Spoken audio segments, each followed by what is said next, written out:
Hello, and welcome back.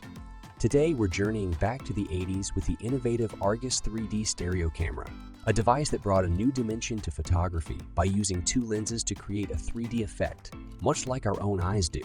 Argus, a prominent American company, revolutionized photography by making it more accessible. And this 3D camera, just one of their unique creations that propelled them to fame.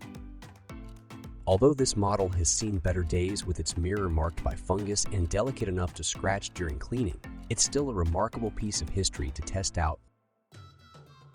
I took it to the unique Picklesburgh Festival, a pickle celebrating extravaganza in Pittsburgh, Pennsylvania. The festival was buzzing with people, food, and the highlight, two giant inflatable pickles. Through the lens of the Argus 3 camera, I captured the vibrancy and depth of the festival.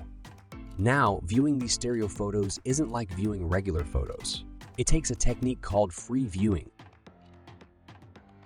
Here's a quick guide. Hold the stereo photo at a comfortable distance, relax your eyes, and look through the picture. The two images will merge into one, giving a 3D effect. It might take some practice, but once you master it, you'll see the world from the 80s as if you were there. Stay tuned as we explore more about the Argus 3D stereo camera in our next video. Don't forget to like, share, and subscribe.